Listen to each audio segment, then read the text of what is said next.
It's a spooky day here on Friday, day number 2 of SMITE Masters Week 1. 4 best of 3s yesterday. No team sent home yet. However, that all changes here today. We got 4 more best of 3s on the slate for you today. And by the end of the day, a few teams will officially be going home from SMITE Masters. So the heat kicked up a bit of a notch here going into day number 2. And let's look at exactly where we stand here in SMITE Masters, because yesterday was a quick one. 2-0s across the board. Wargs, 2 2-0s. Hex Mambo, 2 2-0s. They'll face off later today. But up first, you'll have the losers bracket down low. These are elimination matches. Athenian Sages, Tyrian Weavers. That'll be our first matchup. Solar Scarabs, Valhalla Valkyries. After that, both of those will be elim rounds. And so we'll be sending a few teams home here today. Of course, Wargs and Hex Mambo, that'll advance to the upper bracket finals, and lots of excitement to be had there in that matchup. So we got to talk about the lower bracket here just a bit, but I can't do that on my own. Alpha Jackal joins me to start off our broadcast here on Friday. Alpha Jackal, all 2-0s yesterday. Do you think that changes today? I think that definitely changes. We have NA versus NA coming up today, so they'll finally chalk up some wins for themselves. NA's got to win, right? They have to. If they can't win versus themselves, then something definitely is wrong. But that is the first matchup, as you mentioned, with the Sages versus the Weavers. I think this one has the potential to go to 3 games. Both of them look incredibly promising during their run-ins to this tournament. Right. Looked a little bit lackluster in their games yesterday, but there's definitely signs of life for them. Yeah, and I'm glad you mentioned the run-up to this tournament, because this is a Sages team, number 1 seed out of North America. It's a Weavers team, number 2 seed out of North America. And they had competitive matches throughout the phase in the North American SEC. 2 teams with higher aspirations than what they've gotten up to this point here in this weekend. So you're looking at this Tyrian Weavers squad. It's Zen, Promise, Trypno, Grave, and Remakami. And so this is really a roster, Alpha Jackal, that I think, again, I think higher expectations than what we saw on day number 1. And I think a roster that can turn things around. And Grave, the jungler for this Tyrian Weaver squad, standing by for the pregame interview. Thank you so much, Dave. We do have Grave here from the Weavers. How you doing? Good, how are you? Doing well, doing well. Tough question right off the bat. You guys took a spill to start the day yesterday up against the Wargs. What did you guys take away from that matchup that you're trying to bring today into the game? I actually think we learned a lot from the Wargs yesterday. As you heard, they've been double blocking scrims for the past 3 weeks. So they definitely have a really good idea of the meta, and we had time to watch the 3 other sets after we played. So we came in here very limited on scrims due to situations we got going on at home. And we didn't have the best idea, but I think yesterday was very good for us, and we're going to change it up today. Awesome. Yeah, I mean, you guys were sort of at a disadvantage to start the day. You didn't get a chance to watch anybody else play, right? After watching the 4 matches yesterday, what are some takes on the meta? What are you guys bringing into this match? You're definitely going to change up our strategy. As you can see from our first game, we drafted a whole dive comp with the characters, and I blinked on the first wave on the Baba Yaga and just died on the first wave, and that was just a terrible start. You know, we fell behind. It's pretty hard to cover after that. So definitely learn to not die on the first wave, hopefully. Yeah, hopefully can avoid getting first blooded. That's something everybody's trying to avoid. Last question. You're going up against the Sages, right? This is a team that you guys have played throughout the SEC regular season, likely have been scrimming them as well. How confident you guys feeling going into this matchup? Do you have a game plan to sort of run up against these guys? I think all I got to say today is I got my Crocs in comfort mode today, and that's all, you know. Pretty easy win here. They're feeling good when it comes to the Weavers. That's all. Good luck today, Grave. Hope you have a great match. We'll throw it back to the desk. Thank you. Now, I think this is an important question here, Alpha Jackal, because there's 2 ways you can take that. So the Crocs are in comfort mode, right? Does that mean that Grave is feeling so comfortable that it's going to be a breezy 2-0 win for the Tyrian Weavers that he's in comfort mode?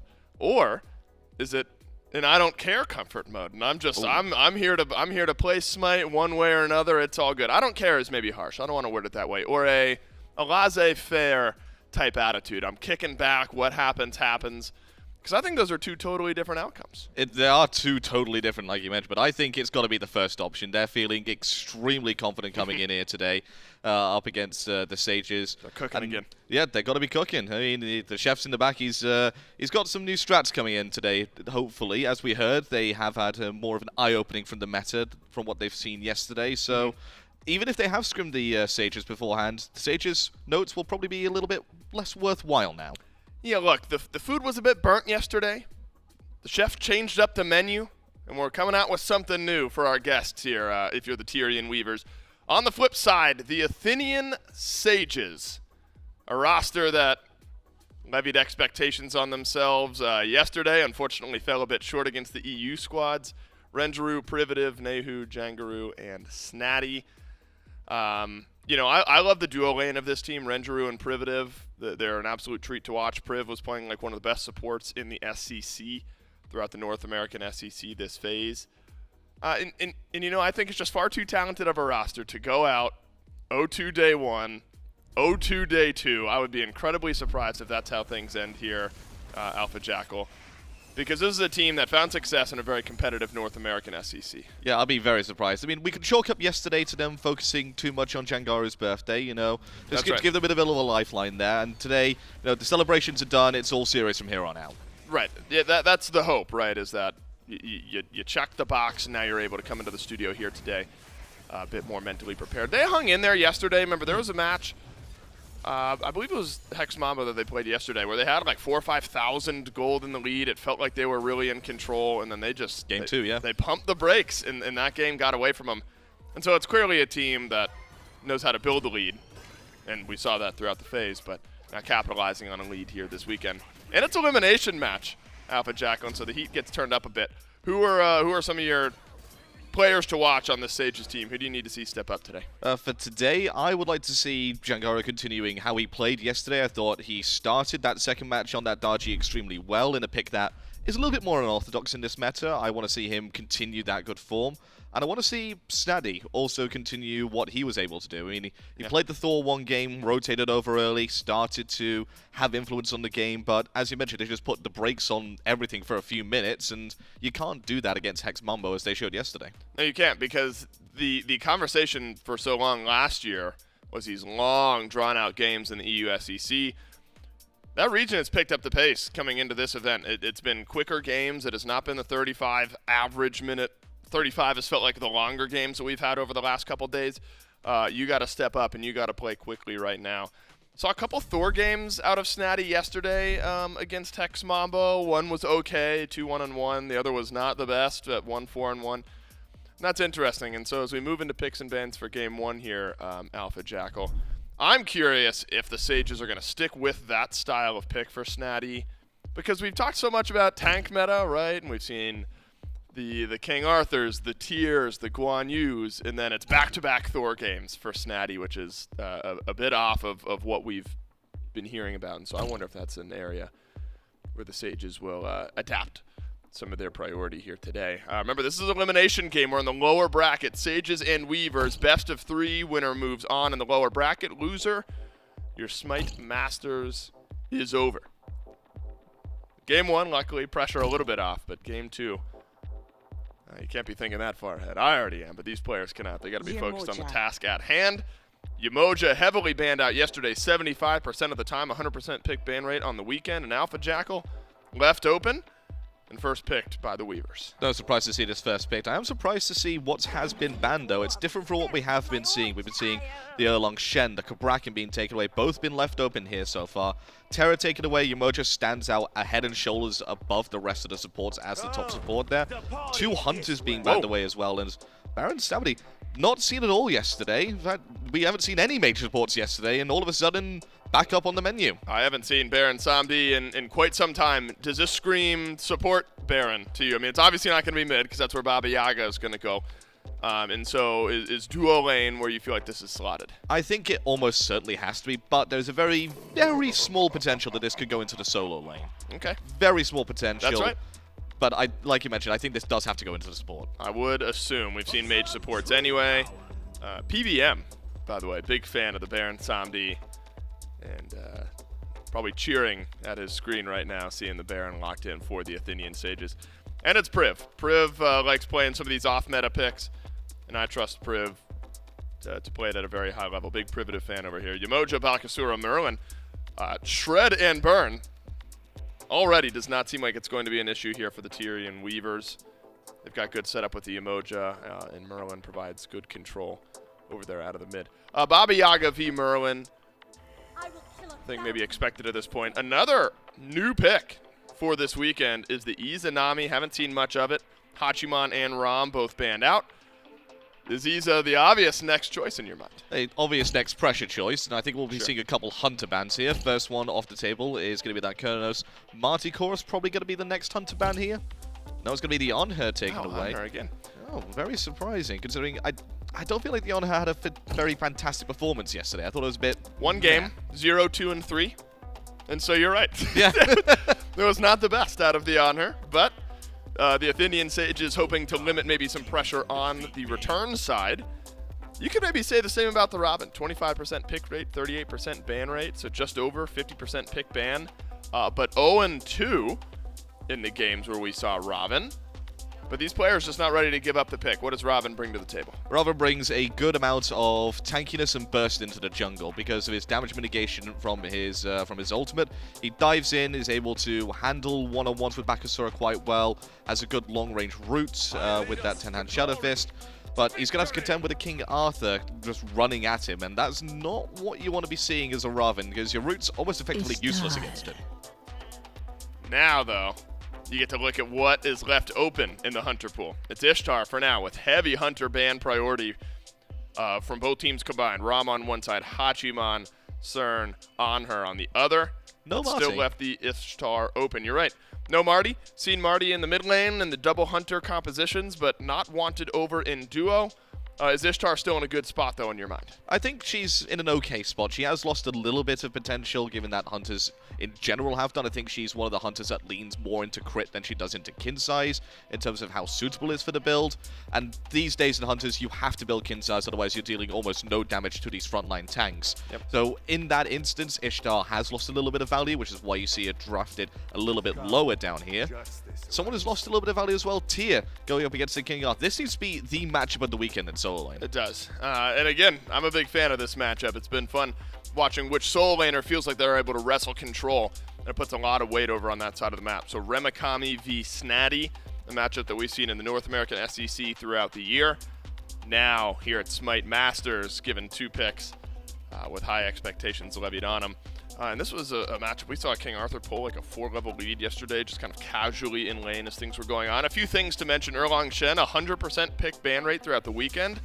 That comes to an end here in game number 1. Not picked or banned. It was 100% ban rate up to this point.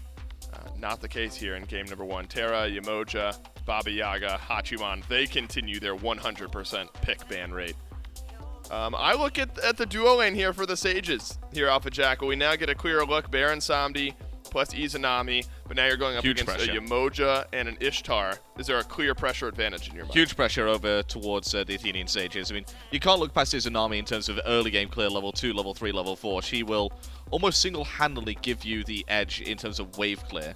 But as the game goes on, as it hits level 6, level 7, don't be surprised for the pressure to start turning towards his Ishtar Yemoja as that sort of guardian natural protection start to take over. I'm curious. Talk to me through a couple of the stages of the game in your mind. Early game, and maybe specifically through the lens of this jungle matchup. You look at Jangaru on one side, Grave on the other. Bakasura v Ravana. How does this matchup play out over the course of a game? Early game, I think the Ravana should have a bit more of an impact for the Athenian Sages, but if the game continues to be almost in that balanced state, the Bakasura will grow and grow into it. And Grave should have an easier time than most junglers diving onto Baba Yaga in that mid lane, diving onto Nayhoo, making sure that he is uncomfortable because that's true damage coming out from his Butcher Blades. The question is, does NA get its first... does NA get a set win here over NA? Yes, is the answer. I'll spoil this one for you.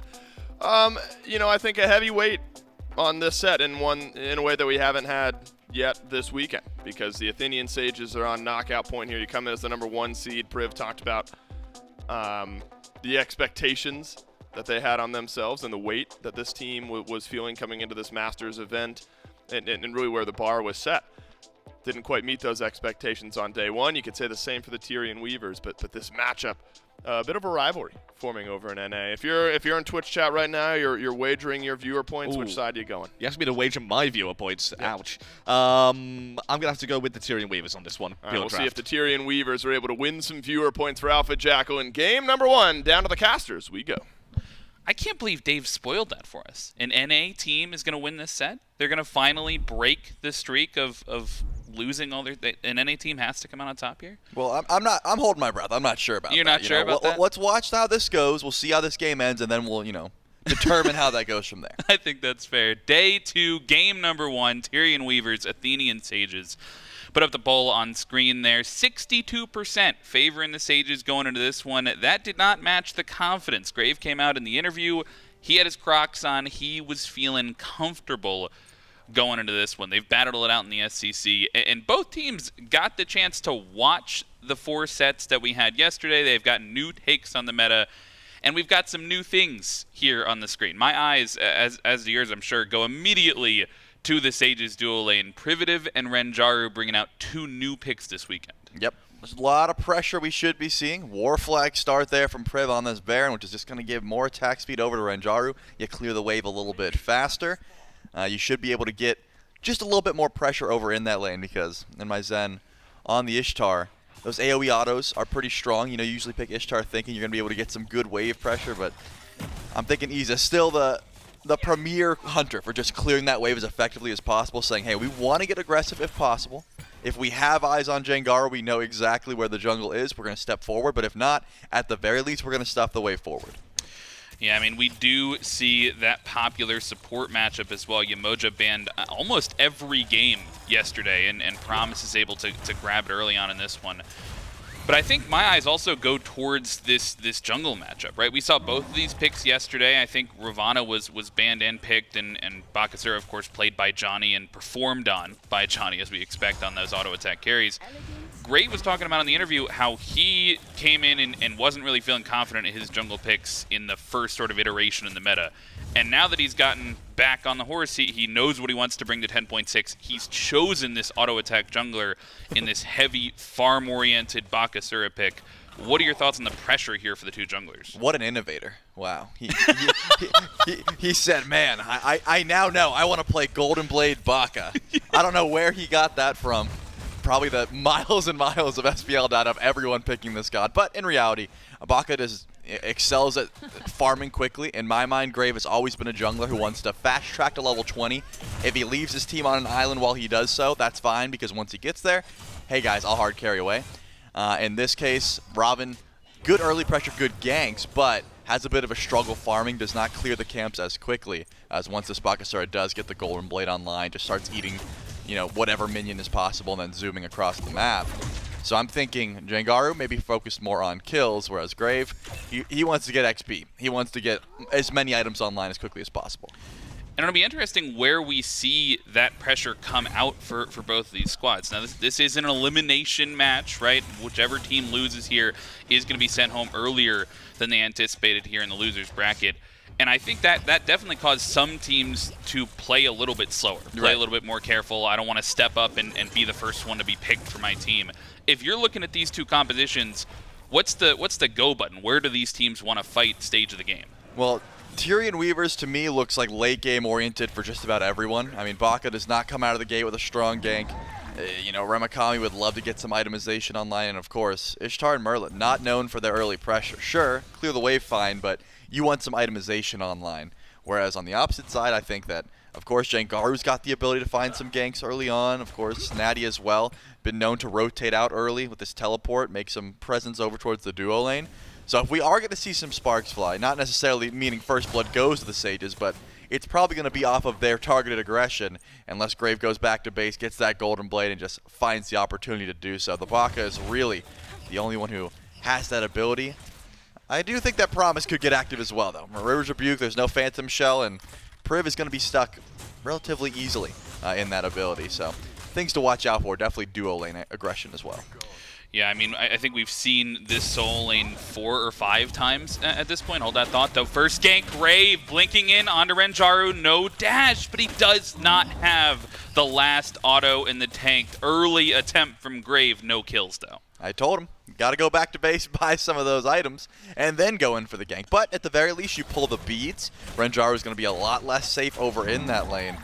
And I think Grave is, just shown, hey, I've got the ability to go over towards left lane, blink on you, make sure I can get aggressive. And without beads again, Renjaru is probably going to be stuck underneath tower, at least for the time being.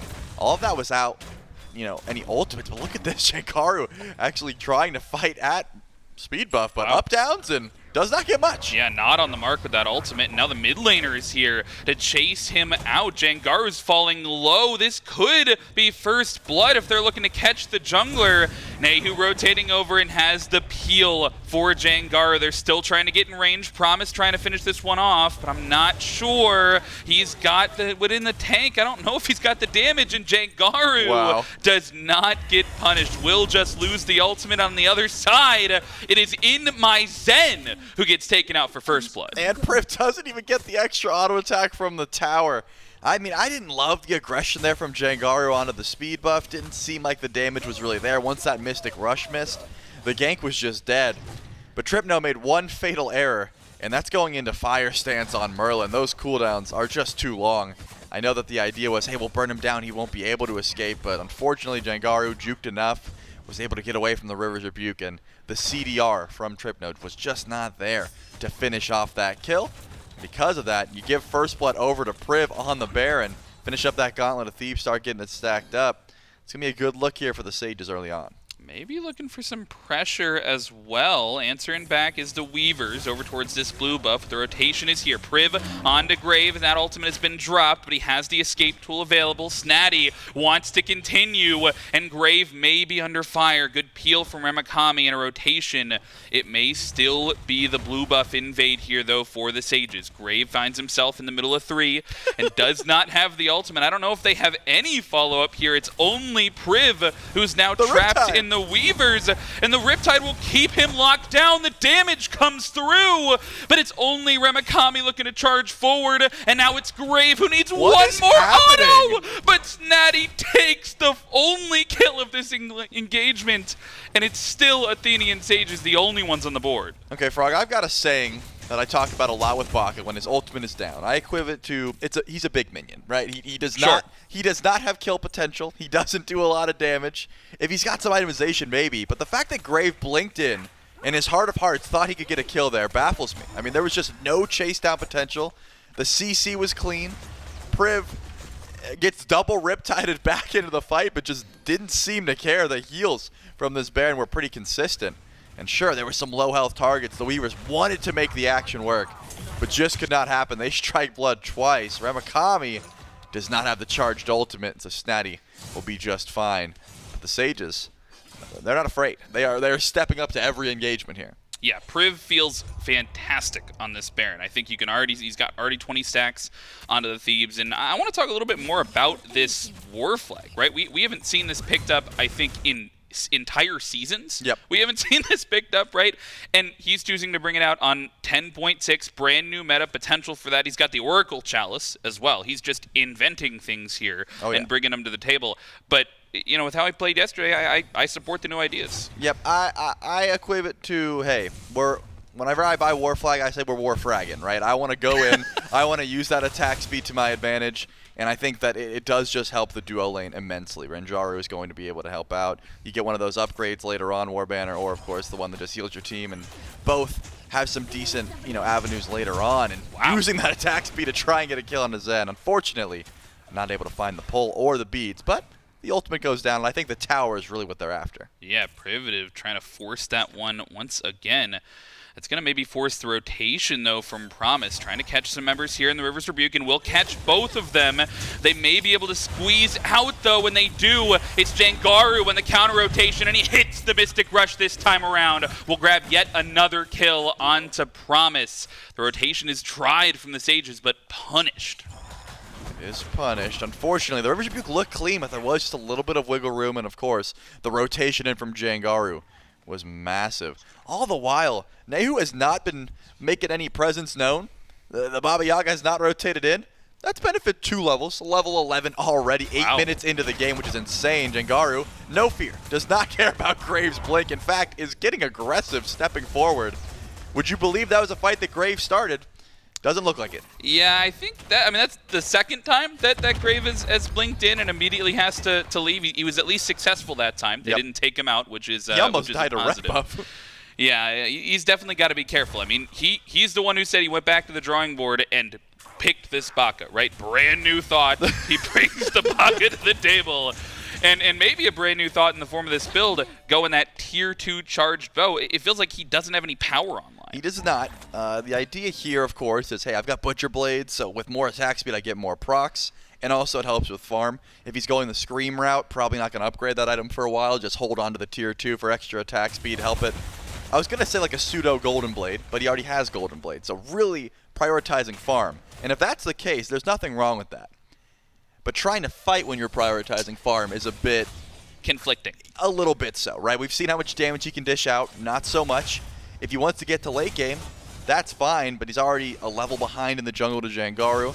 And if I am Grave, I'm telling my team, listen guys, play safe, try not to need me. I'm going to be just running to camps. Like that is my job for the next 5 or 10 minutes. Yeah. Sages have gotten off to a great start here. 3,000 gold, more or less, at 10 minutes into the game. 3,000 experience as well. I think they've got a level or 2 lead in pretty much every role, maybe a half a level here and there. How do they take advantage of this? We got the Stygian Beacon spawning soon, maybe the Gold Fury. Where are they looking to fight? They should definitely be grouping up for the Beacon. That's step 1. They don't have to step forward for the Fury. That does leave a little bit of room for, I'm not going to say throw territory, but trying to give up a steal. Doesn't seem to be that necessary with how well the Sages have been fighting. Forcing engagements is the easy call. So I do want to see them rotate through, maybe send Snaddy over towards that Beacon if need be. Just to try and, force engagements, force fights whenever possible. Jangaru has been playing very aggressively, you'll notice, rarely on his half of the map. Yeah. Usually on this side, just saying, hey, if there's a camp, I'm going for it. If there's a fight, I'm looking for it.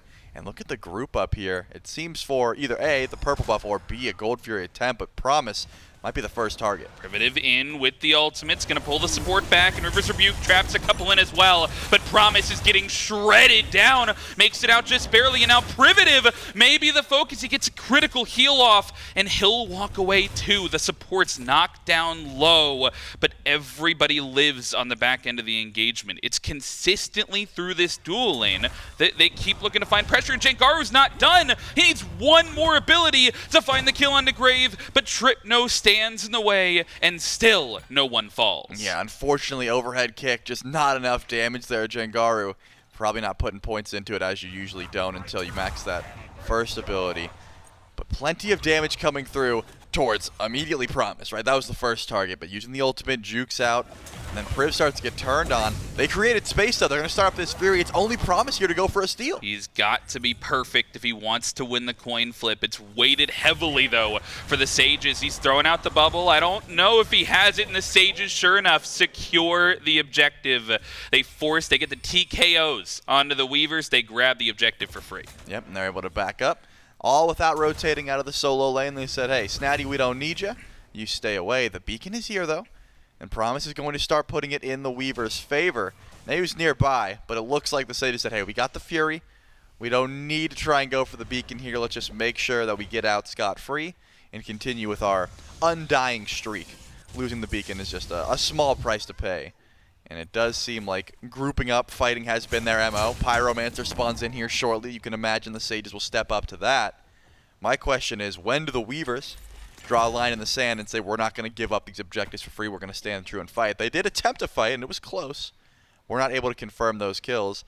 Anti-heal, still something to come into consideration. You look at Baron Samedi and you think, hey, he's got to hit that ability to actually get the heal. Maybe we don't need it.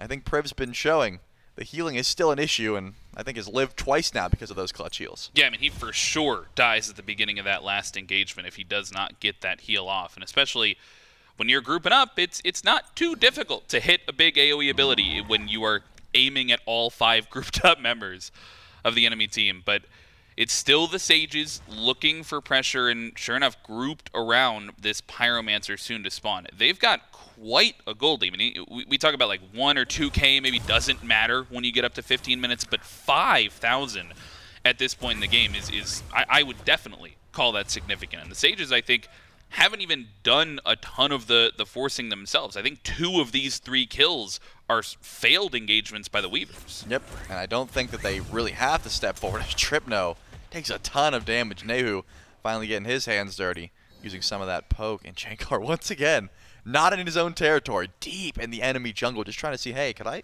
blink under? Can I go for Trypno here? Decides against it because, again, that Pyromancer is the real target. But just goes to show, you're never safe if you're the Weavers. Even underneath your tier 1 tower, you got to be watching your positioning and warding up. Pyromancer will go down for absolute free.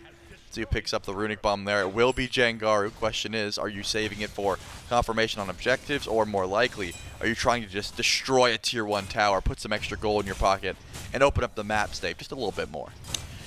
Let's take a look at these builds, Trelly, because something that's been interesting, and we've talked about, hold that thought, won't get to talk about it. Trypno getting taken down with the ultimate, and we'll get pulled in. Nayhoo trapped on the other side of the River's Rebuke. Heads up play there from Promise to not allow the follow-up to come through from Nayhoo. But it might be a gank on the other side now. Remakami, fearless into the wall, has the dash back towards safety. Got to have a lot to damage to come out, and these tanks just get harder and harder to kill as we go on. Yep. There's still a full charged ultimate there from Remakami, and that's the reason Mystic Rush doesn't come through. If you feel that confident, you're not going to stick around. But Priv is here. They were waiting for the teleport. I was wondering if they were going to go for a regank once the teleport came through. Decided against it. Just did not have enough damage.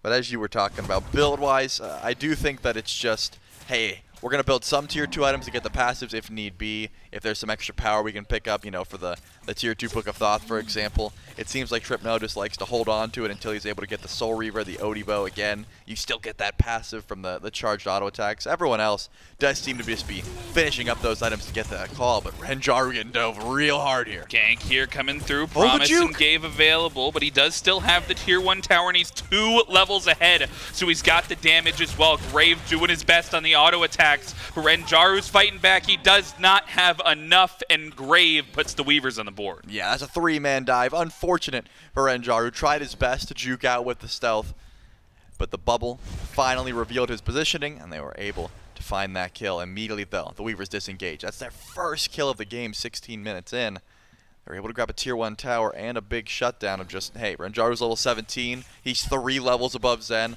Let's make sure we get this kill. He's not on a kill streak or anything, but we need to try and slow down a bit of that farming. All the while, Oni Fury spawned back in. I was wondering if the Weavers would feel confident enough to step forward, but after they used so much and just barely were able to grab that kill, doesn't seem like the Oni Fury is something they want to gamble with just yet. Yeah, I mean, remember, Zen is the sub this weekend. Typically Hydrogen taking the place of this ADC on the Weavers side. So maybe feeling a little bit uncomfortable there over in the dual lane. It's Renjaru out to a huge lead, highest level on the map, level 17, and that's even after being off the map for a good 40 seconds after that gank. But now that he's back up on the map and this Oni Fury has spawned, I think no mystery where the Sages are looking to place their pressure. You've got all 5 members for both squads, in fact, over towards this left-hand side of the map. You've brought the soul laners over to try and start a fight. It's a question of who decides to pull this trigger. I'm guessing Snaddy would like to. Has the blink available. He's just hiding around the wall looking for someone to dish up. All the while, Remakami sneaks to the backline, maybe. Snaddy can find a good initiation, pulls the beads. That's as easy as it comes. Doesn't even have to blink. Yeah, that's a good early pull for the Sages. That's going to give them pressure here. I think they already had it in terms of where they were standing, but you're right to look at Snaddy, right? He's got the blink. He's looking for the engage potentially, and the Sages taking everything where they can, right? They bring the Weavers over towards the Gold Fury, and now they find an engagement under the tier 1. Promise has finds himself trapped. He's stuck, and he gets taken down. Renjaru finds the pick. They burn a couple of ultimates, but they take down the support. And I love this because not only do you get the pick, not only are you heading towards Oni Fury, check the right side of your map. You're getting tier 1 towers. Jangaru just dropped the runic bomb.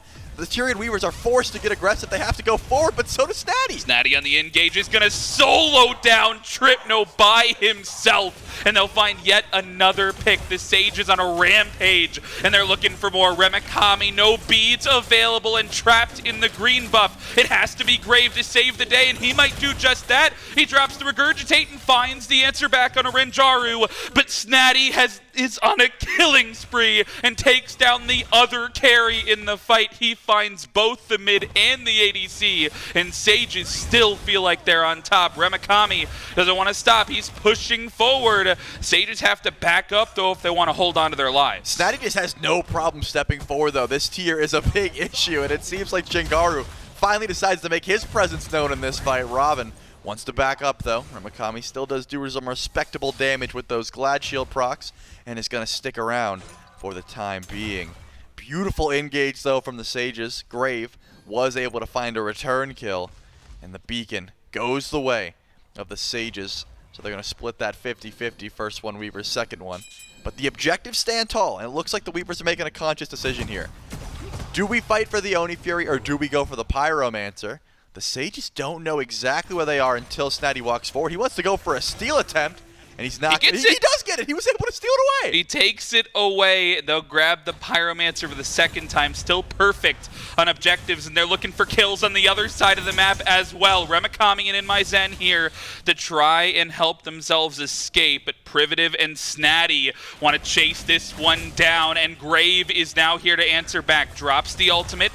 And all 5 members of the Sages now grouped around this Gold Fury. They've knocked a couple of members low and burned almost every ultimate on both sides here. Just a couple remaining as they look for positioning around this Oni Fury. They've picked it up, but they've dropped it. We'll look to back off. I got to give Grave credit there. That Regurgitate, the throw-up goo, if you will, was able to save InMyZen's life. Snaddy had a targeter on his head and said, hey, I'm in the back line. I've got a Fearless, but cannot use it when he's crippled.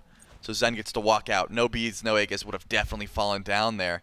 The Pyromancer, of course, ends up going the way of the Sages, so Nayhoo gets to pick up that Runic Bomb. And now, only one real objective on the map that is obtainable for both of these teams, just given positioning. They both have the ability to sneak a Fire Giant, but it would not be quick. So you got to make sure you know exactly where all 5 members are. Snaddy's going to step forward to try and zone out for the Oni Fury.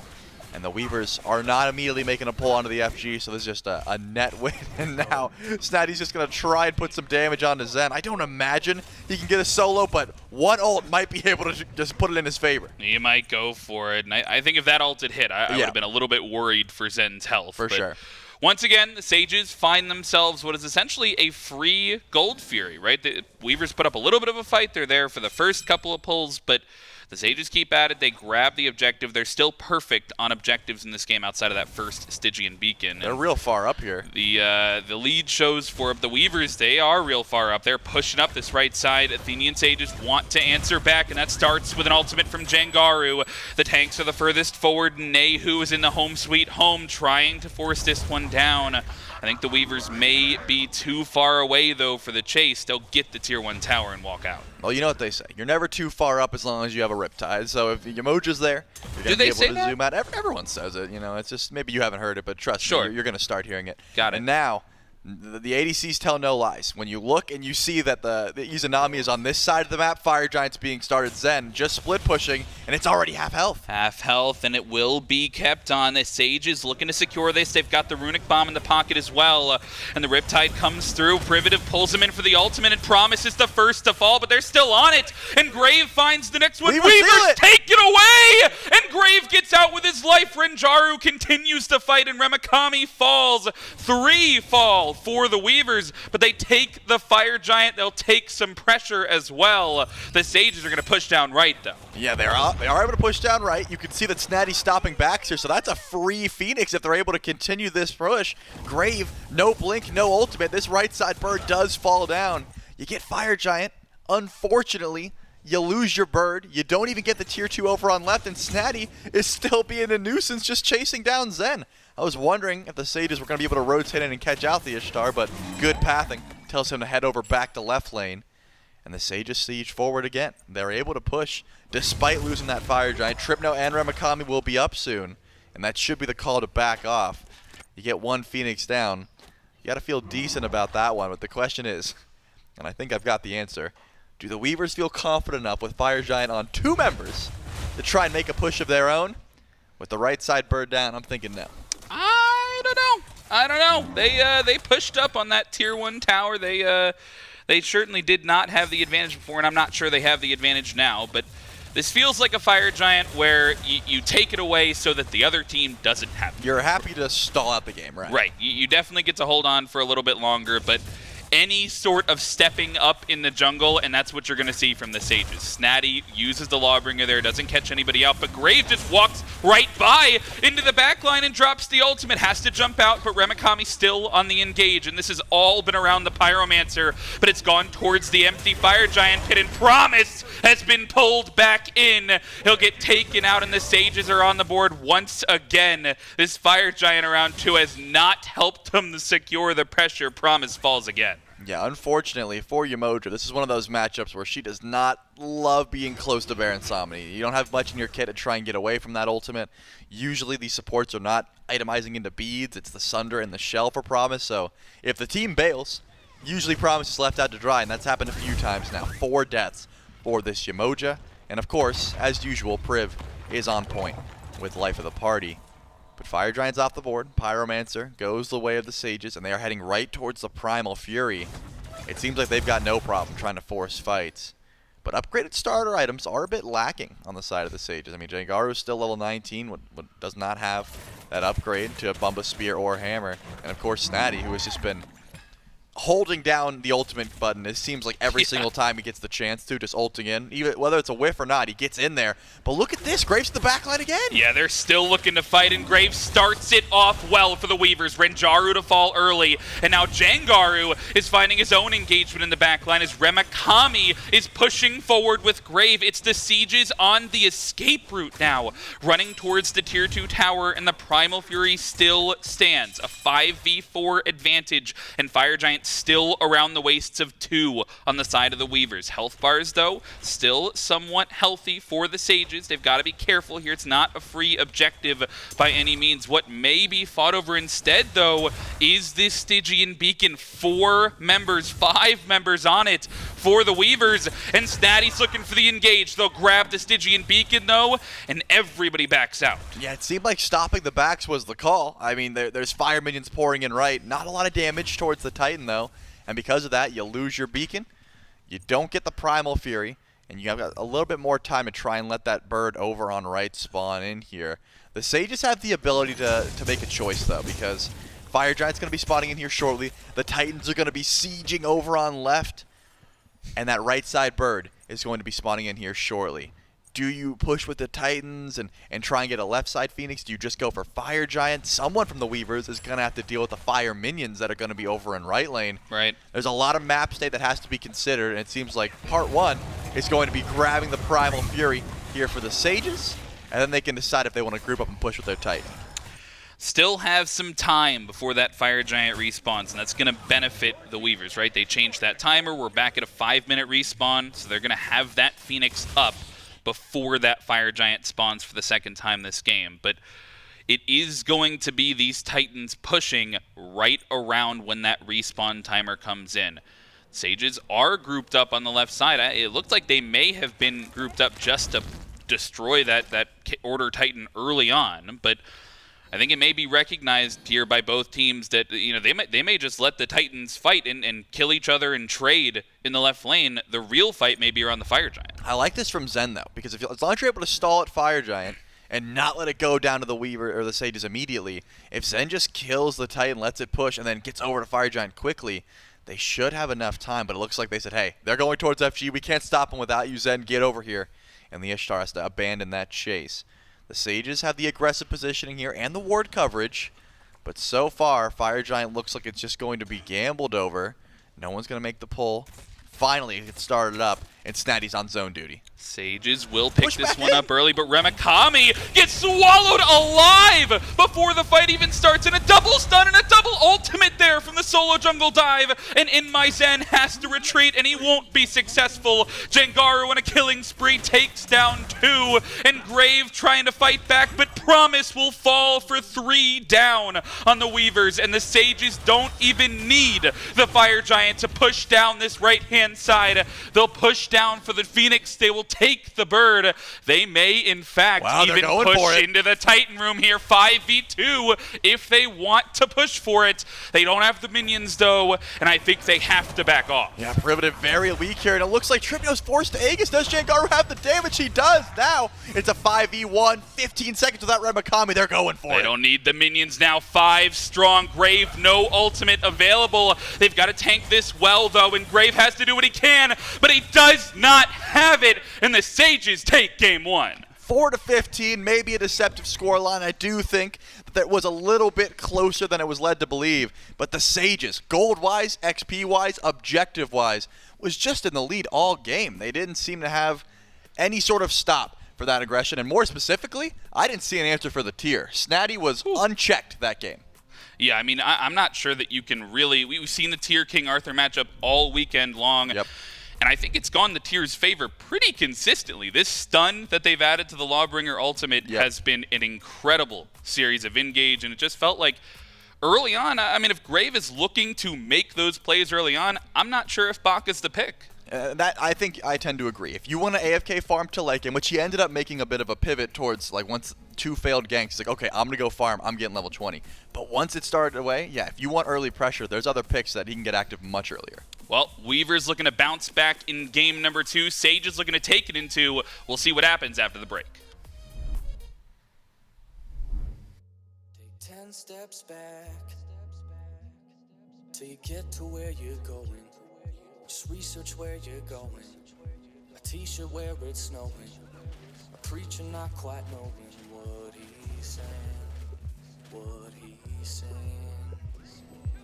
I don't wanna be around when you lose control. I don't wanna be around when you lose control. I don't wanna be around when you lose control. When you lose control, it's so hard to hold. All this weight up on my shoulders. I hate to say I told you so.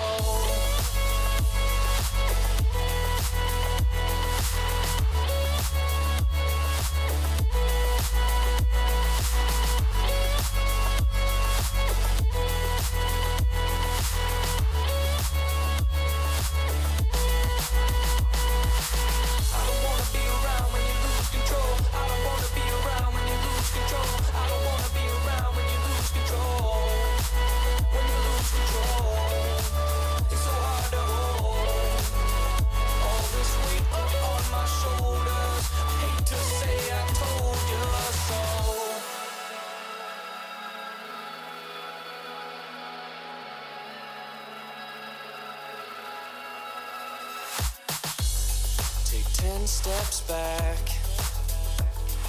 then close your eyes and listen, and look from somewhere different. I know that I've been slipping. I fold my tie and ribbon to hide my scars. That's how it starts. Ooh, I don't wanna be around when you lose control. I don't wanna be around when you lose control. I don't wanna be around when you lose control. When you lose control, it's so hard to hold. All this weight up on my shoulders. I hate to say I told you so.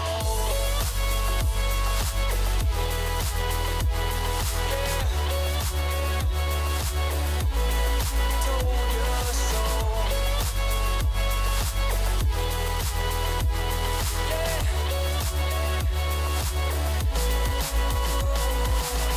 don't wanna be around when you lose control. I don't wanna be around when you lose control. I don't wanna be around when you lose control. When you lose control, it's so hard to hold. All this weight up on my shoulders. I hate to say I told you so.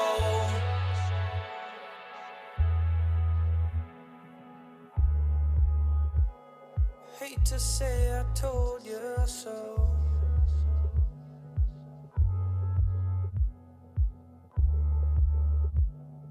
Hate to say I told you so.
Your number 1 seed North American SEC team notches their first win of the weekend here at SMITE Masters. I guess it's Friday. When does the weekend really start? That's a mental question for you.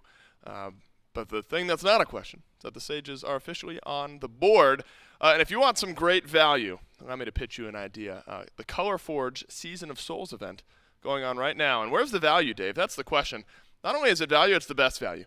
Let me tell you about the best value. 33% off what it'll end up costing later on down the road. Here in 10.6 right now, you can buy all of the Color Forge Prism of Souls event skins for just 3,000 gems. 33% off what it'll cost in 10.9. If you wait till the next update, price will increase, so on and so forth. So if you want the awesome recolors of skins and the awesome Tier 5 Fenrir skin, a lot of value in this bundle right here, and you can get it in-game right now for the cheapest price that you'll be able to get it for. But we got to talk about Game 1, and that's finally the Athenian Sages Alpha Jackal doing what we figured they might be doing early in this tournament. A bit back and forth early in this game. The Bakasura on one side of things left something to be desired early, ended up coming online a bit later on in the game, but that's all on the other side. I'm looking at Snaddy, I'm looking at the Sages, and in Game 1 kind of got out of control when we started grouping and team fighting. Yeah, I also have a little bit of a bone to pick with you. You asked me to gamble all my points, and yeah, but I lost them all. I'm down in the dumps, like 34% of chat. How is that anything to do with me? I simply asked you to wager some points, and it's my fault that you wagered wrong? Yeah, absolutely. You put me on the spot, and then that's exactly what happened. But anyway, we're here to talk about the Athenian Sages and the fact that they did extremely well in that game. And like you mentioned, Snaddy, I think, was the standout performer here on this tier. He controlled every single team fight that he was a part of, did extremely well in lane. It looked like it was getting a little bit out of hand in Remakami's favor early on, but he weathered that storm beautifully. Yeah, look, and we talked in going into picks and bans about exactly that player, Snaddy. Played Thor a couple times yesterday. We're thinking, it is a unique pick. It can work in solo, but it's just not on the meta from what we've seen. Change it up a bit. Stick with the meta a bit stronger. And Snaddy makes the Weavers pay here in this game. Played with a lot of desire in his eyes, and Snaddy really took things over. Renjaru on the Izanami, I thought really hit their stride later on in this game as well. We figured they'd get some lane pressure, but not only then, but come team fight time, Izanami was doing Izanami things. And really it just felt like a Sages team that was playing a bit more cohesively Alpha Jackal than they were yesterday. Loved Priv on the Baron, felt like that was pretty disruptive. And so the Tyrian Weavers, now you're looking down, you need to win 2 straight or you're out of SMITE Masters. Because the Sages really took it to you in Game 1. Nayhoo with the perfect support KDA at 0-0-12. But top damage in the game, but top damage on their team by about 10,000. So it feels a bit bad not to get even one of those kills, but you'll take it every day of the week. Yeah, and on the opposite side, if you're Tyrian Weavers, you're looking across the board. Grave, the only person on that team to have any kill whatsoever. Everybody else with a big fat 0 in that kill column. That definitely needs to change. I mean, you look at Promise and InMyZen, that is a strong dual lane for early game potential for kills, and they get nothing from it. So it looks like the rest of the roster really needs to pick things up in the second game. Yeah, you need more from Zen, I think. Zen had like 8, nearly 9,000 damage in this game. On the flip side, Renjaru on the Izanami, like 19,000. So you're getting doubled up and then some by the enemy AD carry. I mean, it was just difficult. Think about all the bans that went to ADCs in that game and what Zen was left with by the end. But Ishtar not a bad pick right now, all that being said. Things just got away from the Tyrian Weavers a bit there in game number 1. How much emphasis are you going to put towards ADC now, knowing what we know now from how willing the Sages are to ban out those picks? Do you grab something a bit earlier? Do you change up your bans a bit? No, not for now. Ram still gone, taken away. At this point, I think you have to pick your ADC early. You have to pick it as your top 3. Get in something he's extremely comfortable with. Just say, right, Zen, what do you want? What god will you play well, or what god will you feel the most comfortable on? And just pick it. Even if it might not be part of the meta, even if it might not be the top pick, top ban right now, just give it to him. Because he's obviously feeling a little bit uncomfortable coming in here as a sub. Yeah, I've been a big fan of Zen in the SEC games. I've seen them play and has carried games in the past. This hasn't quite been there here this weekend. 1 or 0 kills in the games that we've seen this Weavers play so far. 1-1 and 0, 1-2 and 1, 0-3-3 in game 1 of just this set. So you hope to get the ADC spun up a bit further. But the thing is, the bans are starting to swing in the same direction here. Hachiman, Ram, they get taken away. Yeah, I think you're right, Alpha Jacko. I think if the bans continue this way, got to grab something a bit earlier to avoid, another 2 bans was the way things went towards ADC in that second wave. But that does mean a lot's going to get left open. As a reminder, there are only a handful of gods that remain at 100% pick ban priority. Baba Yaga, Hachiman, Terra, Yemoja. Already see Terra. Already see Hachiman. And so the Baba Yaga and the Yemoja still in question. Erlang Shen was 100% pick ban prior to game 1, was not picked or banned in game 1, so drops down to 88%. Horus, Ram, tier just behind there. And so with the way that picks and bans go, Alpha Jackal, it's interesting because then you start to wonder, all right, are you going to leave the Yemoja again? Because Yemoja was strong, but Yemoja got locked down by a Baron Samedi, and I think the Weavers have now shown some of their flexibility in draft has maybe confused the Weavers a bit going into game 2. Yeah, I think you probably do stick with the Yemoja still. I mean, well, Baba Yaga's been taken off the table then. With 3 ADC bans, do you pick your ADC up first pick? I don't think you do. Yemoja's still there, 100% pick ban. Yemoja probably will have to be the pick here, although Erlang Shen and Cabrakan and Kuzumbo are 3 other picks which I think could potentially be up here at the very top. You're right. Cabrakan at a 66% pick ban rate, so 2/3 of the time. 66.6667 repeating, of course, for Cabrakan on the pick ban priority tier, just above that at 77%, and that'll continue rising as it's a first pick tier.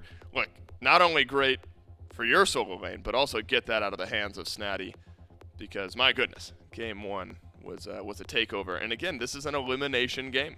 If the Sages win game 2, Tyrian Weavers are headed home from SMITE Masters. Now, Priv also has a really good Yemoja, and the Sages can run back essentially whatever duo lane they want at this point. Priv also, I think, doesn't care about the other side getting the Yemoja. They'll play the Baron Samedi if that's where they choose to go. The Sages have bought me some goodwill after game 1 and the way that they played on some more flexible picks. Solo lane, that's what I start to wonder about, though, now for the Sages. Your tier is gone. Are you going to go to the King Arthur? And what are you prioritizing here in your top 2? Guan Yu's the answer. Guan Yu makes some sense. Been highly coveted this weekend. Yeah, Proc Red going on from that Tallow Assault really helps you to be able to burn down the objectives. Merlin for that as well. So maybe a little bit of a hint so far about what the Athenian Sages are looking for in this game 2 in terms of a play style. Play around the objectives, burn them down when the Weavers are caught off guard, when they're caught off wards. And, if the Weavers don't have the answer to that, it could get ugly real quickly for them. It could. something the Sages were trying to make work in game 1, or the Weavers rather, on the Merlin, but ball never really got rolling there out of mid. So the question around duo lane now forced on the Tyrian Weavers. It's the Hachiman Ram ban, Izanami ban this time. Thor is picked. That'll be a jungle Thor. I like it. So we're now asking the same question for Zen. Are you going to pick your ADC right now, or are you going to allow the Sages to pick theirs and double ban? No, you say, I want to get Zen on something that he's comfortable with. Heimdallr is the answer. Haven't seen it yet this weekend. 11%, that's got to be one ban thrown towards Heimdallr. And Heimdallr is a Zen pick. This is something Zen has performed on quite well at the SEC level. Getting into some comfort in a must-win elimination game for the Weavers AD carry. Yeah, and I like the change up from the Bakasura to the Thor as well. I think whilst he did have a decent slash line in that game, Grave, he started off a bit uncomfortable on the Bakasura, it felt like. Grew into the game, but it was a little bit too late with the lead the Sages had. The Thor should be able to control the early game a little bit better, has a lot more safety than the Bakasura, has better gank potential, I feel. Just overall a stronger pick, in my opinion, whilst it doesn't have that late game hyper carry capability. Yep. Going up against this Anhur in the ADC position for the Heimdallr. It's a 50-50 matchup. Whoever ults first is usually the person that can end up winning. What's the word on Anhur? Are you bought? Are you sold? Not entirely yet. I mean, it's had a couple of games now. I think the first game we saw it was flat-footed. This second game has the potential to shine a light onto why the Anhur would be a little bit better in this matchup. Yeah, remember, it just got slight buff. What was it, 0.9 to 1.0 base attack speed? I mean, that feels all right. It doesn't feel bad, that's for sure. Shifting sands, you get slowed down a little bit more. So we'll see if Anhur is able to carry the weight that some of the teams are starting to apply to this pick. Bans rolling through in the second wave here, some centered towards the mid lane. Anything you can do to limit the damage output of the Tyrian Weavers, because they've already got initiation outfit, Jackal. They've got a tier, they've got a Thor, we imagine. Still good front line to be played over in the duo lane, or picked rather over in the duo lane. And really for both teams, now the support is the question. Both Baron and Yemoja made their way into the second wave of bans, but they were banned out there. So teams prioritizing picks elsewhere. And that'll be Privative's Nox for the Athenian Sages to pair with the Anhur. Yeah, Nox, rather obnoxious pick to play up against, but I think one that makes a lot of sense. The Thor dunks in, all of a sudden he's on a silence field, and then he can't continue his gank. It's a really, really terrible matchup for this Thor to go into in the jungle. And they've just counterpicked, the one shining hope from last game in Grave. They made sure he's going to be ill-effective wherever this Nox has gone. Yep. Cabrakan, on the other hand, again, has that issue. Starts the Tremor, all of a sudden is silenced out of it. Does try and bait out that ability, though, to maybe give Grave some maneuverability. Cabrakan has seen a couple of picks this weekend. Banned, though, twice as much. 4 bans, 2 picks for Cabrakan over the course of SMITE Masters so far. Have not seen much Tiamat, if any at all. Saw one game of it this weekend so far. My brain is melty, Alpha Jackal. It's got a long weekend. We're a 1 day in. And you know what?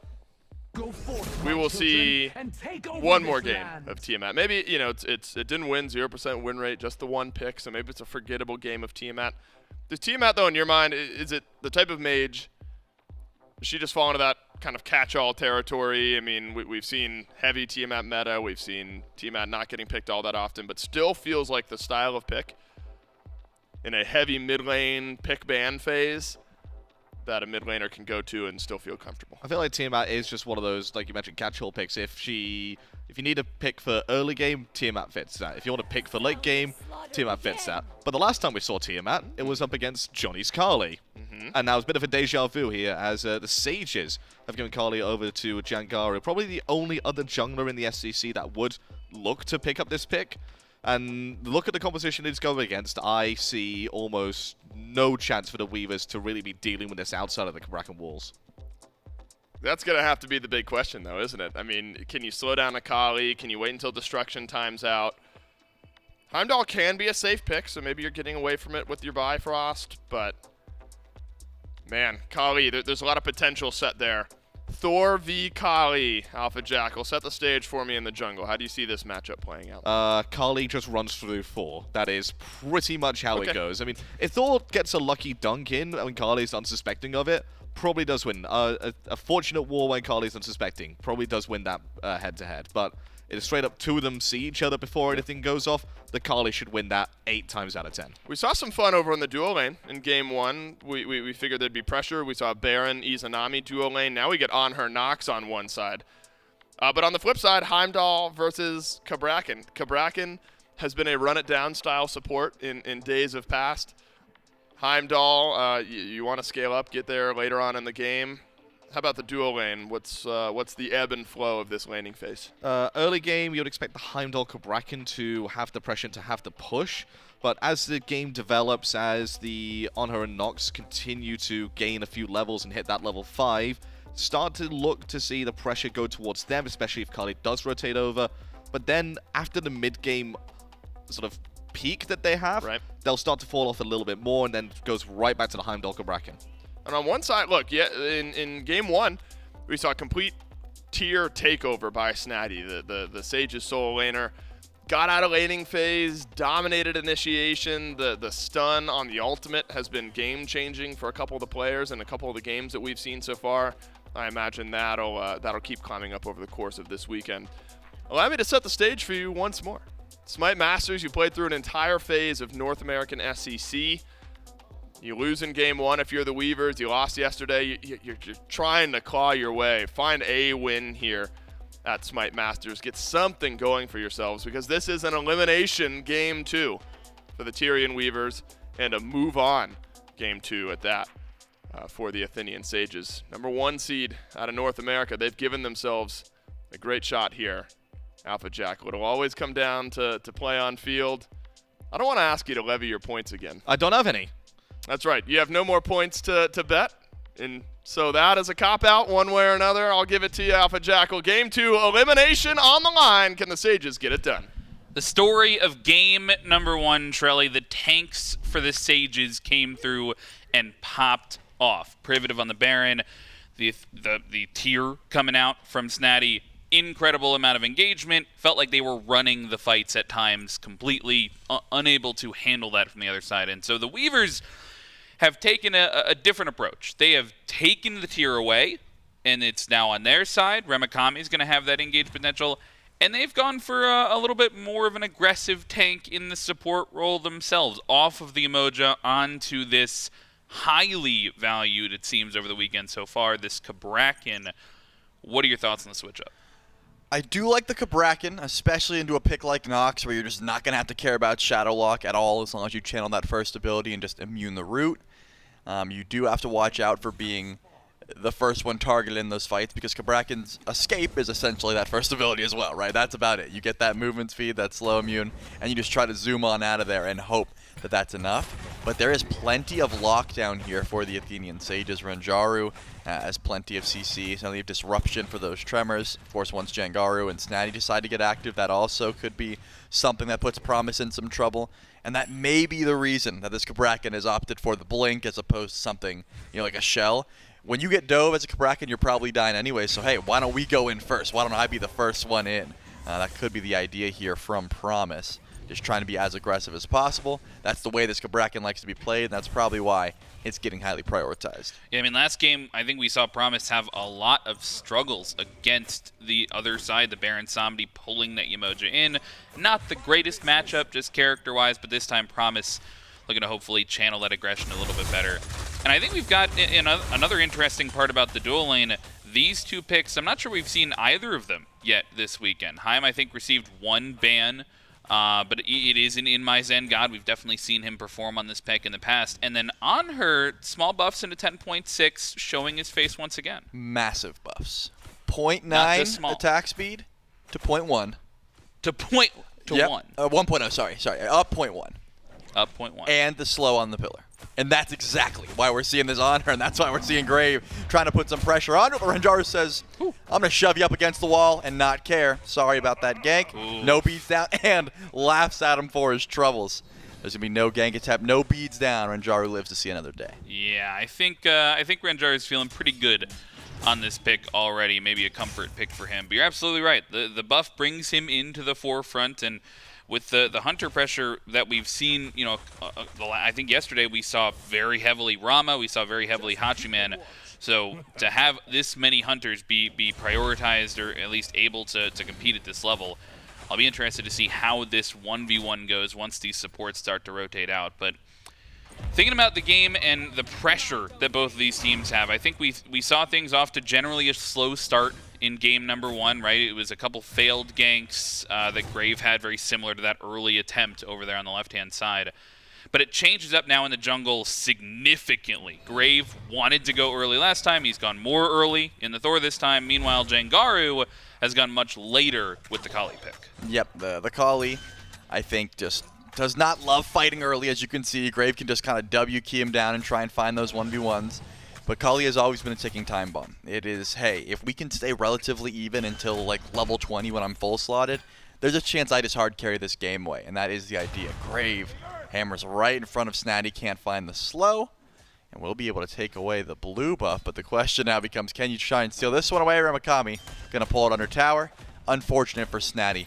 Gonna be losing out a bit on that XP, not hit level 5 quite yet until those minions die, and that always hurts. But Graves playing this matchup exactly as you should. The Thor should be looking to find Kali in the jungle, force out beads, look for 1v1s whenever possible. Kali just doesn't have the damage to fight into Thor right now. Yeah, she definitely needs to get a couple of items online, but good look early there from the Weavers, good macro play, and it might actually lead to a solo kill here, but a good Fearless there brings Remakami back to safety. Thin margins there for Snaddy trying to find the first kill of the game. And it shows. I mean, we saw King Arthur versus Tyr the last time around. This time, the King Arthur was up. Instead, Snaddy chose early to look for it, and the Thor's in the sky, trying to find the counter engage onto Snaddy, but he's off the mark and will just look for the CC, and it's beautiful onto Snaddy. Grave comes back around and finds the first blood for the Weavers. It looked to me like Snaddy knew that gank was coming. Just booked it for his tower, ran as far as he could away, said, hey, there's a low health Tyr, but I'm not going to put myself out of position. And then threw that all away and just ran up as far as possible the second the Anvil of Dawn started getting channeled. And even though it missed, ends up falling down. Jangaru, low, is getting chased down by Trypno there. That conduit gem does mean that Tiamat has a lot easier time clearing the wave, a lot easier time just finding poke. And that means you have to watch out if you're going to step near the mid lane, which unfortunately Jangaru did. But striking first, finishing up that Transcendence already. It's going to be a good look here for Grave.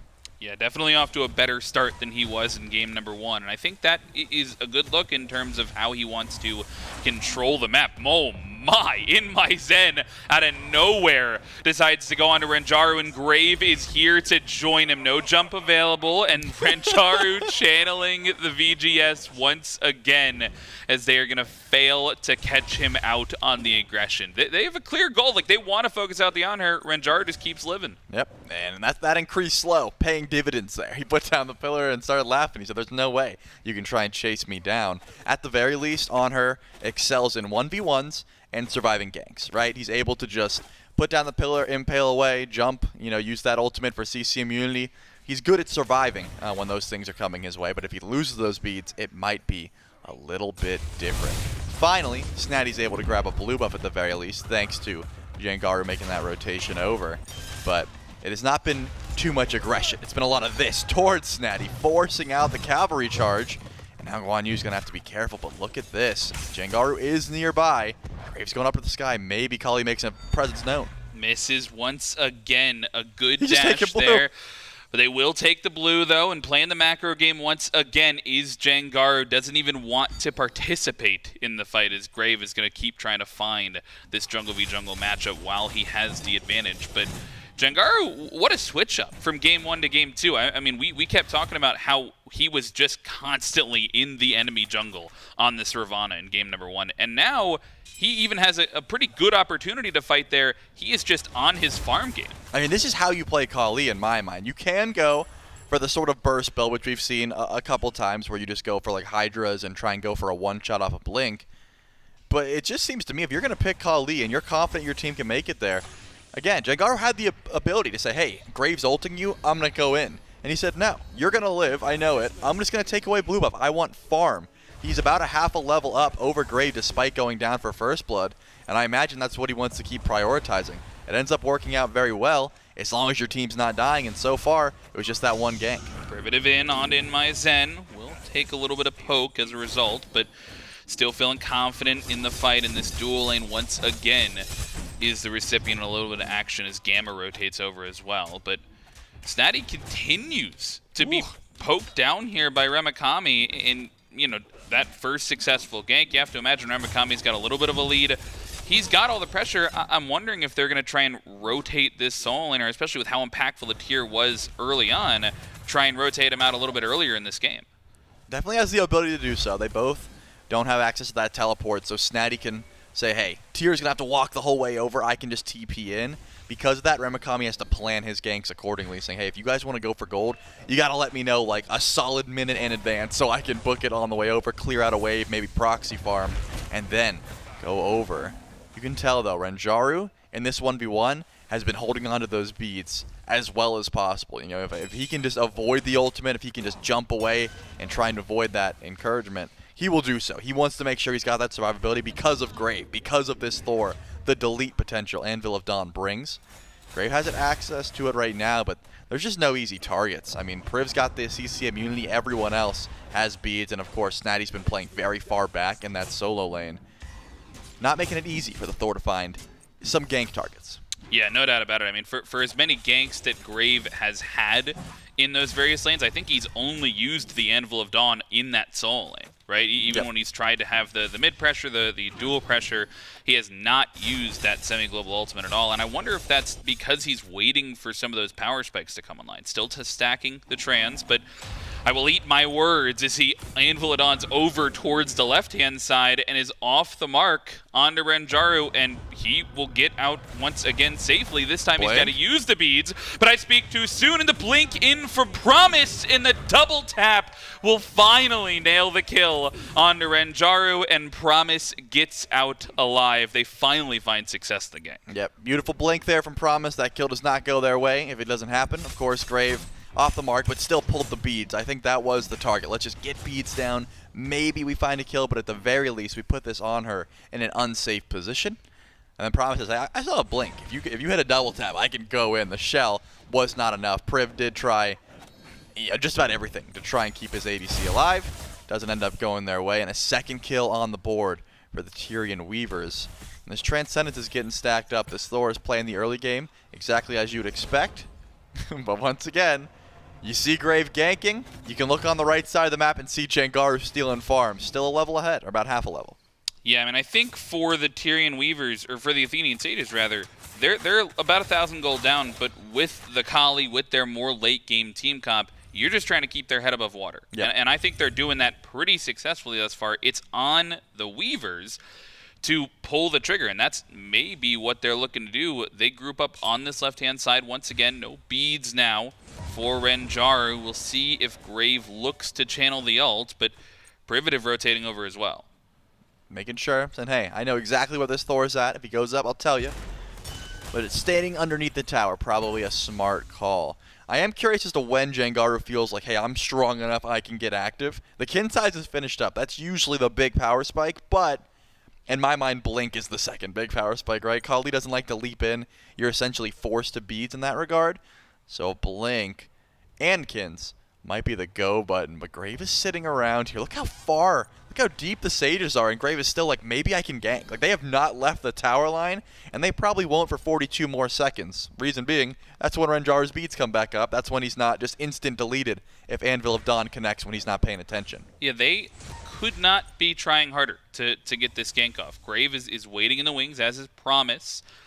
Those relics still down. I don't know when they call it quits on this. Looks like that was enough time and fantastic discipline from Renjaru, because I know, there's a ton of people who just die there every single time, right? Renjaru, me, for sure. Yeah, Renjaru sits with the patience, under the tower, perfectly the rotation from Privative, and they're able to keep him up. Still, though, a little bit down And that's what the first gank, they try consistently, but the first gank does give Zen a little bit of a lead. And that may be the first time, especially last game when he was 3 levels down, Zen looks a lot more comfortable so far in this game. Definitely does. He's been having a lot of wiggle room. He's got ward coverage.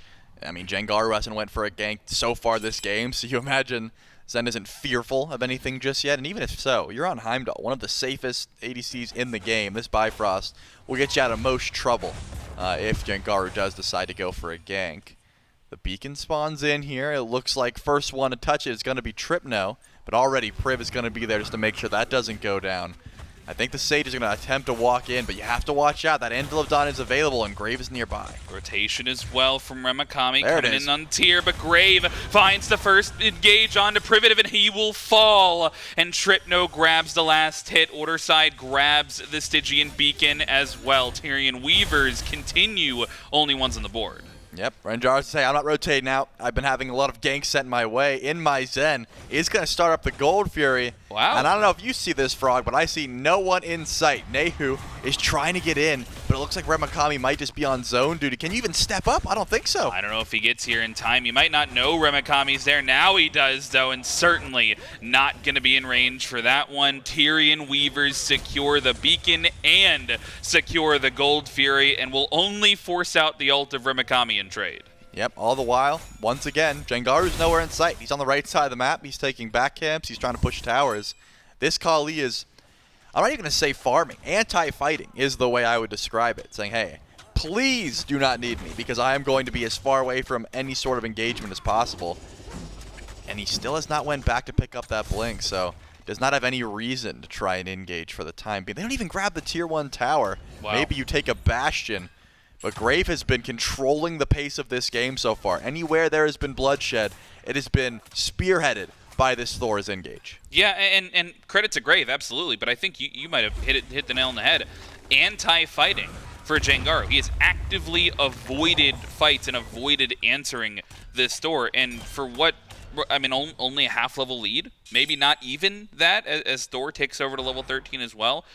I don't know, like, when is the power spike here for this Kali? This might be, I mean, only gets a tier 2 1000-fold, but now, finally, has the blink online, as you mentioned. And this Pyromancer's about to spawn, but once again, it's only the Weavers grouped up for this one. I have a theory, and I would love to see the XP after this fight to make sure my theory is correct. Nayhoo is going to be able to stall that one out and make sure that nothing comes from this engage onto the Pyromancer.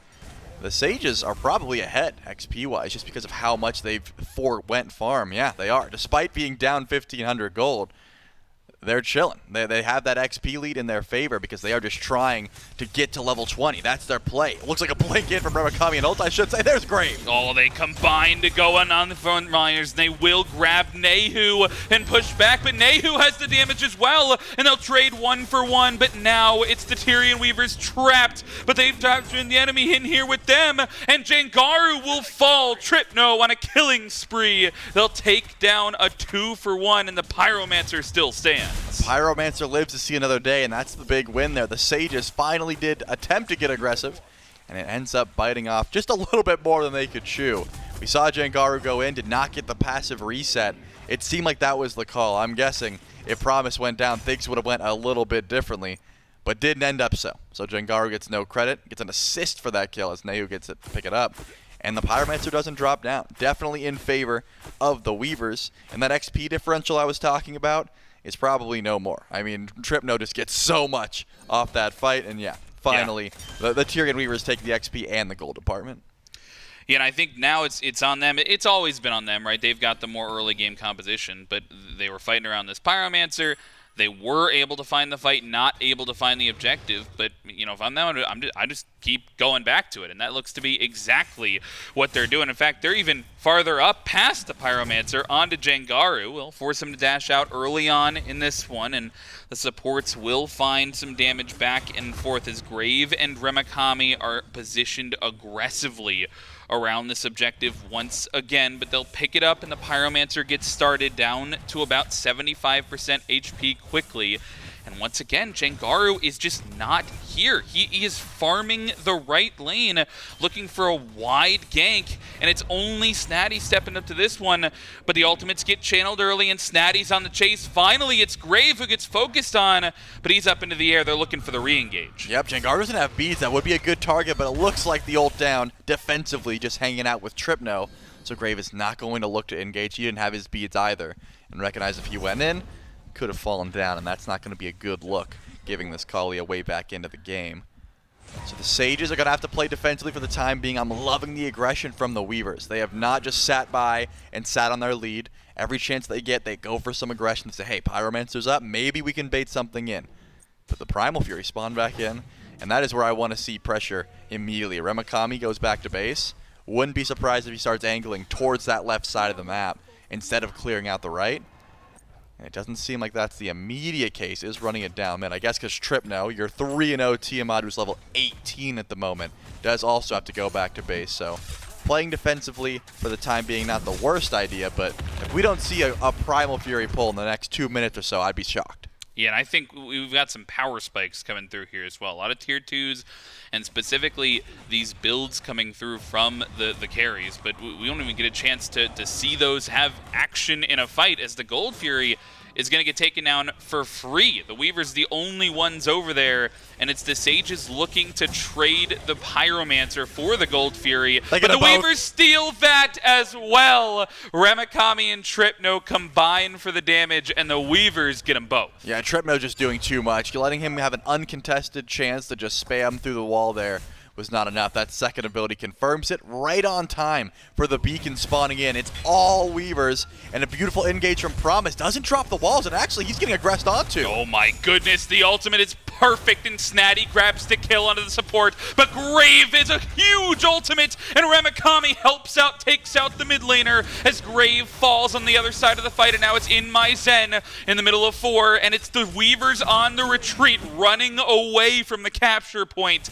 The Athenian Sages have finally found the answer back, and they'll grab the Stygian beacon. I mean, don't get me wrong. The Weavers are ahead, but so much so that Grave and Remakami dive that tier 1 tower. That was a bit reckless. Doesn't end up working out for them. They lose their tier 1, they lose their jungler, and they end up losing their support as well. Not for nothing, Nayhoo drops down, but the Sages are probably happy they're finally getting to get some action in these fights.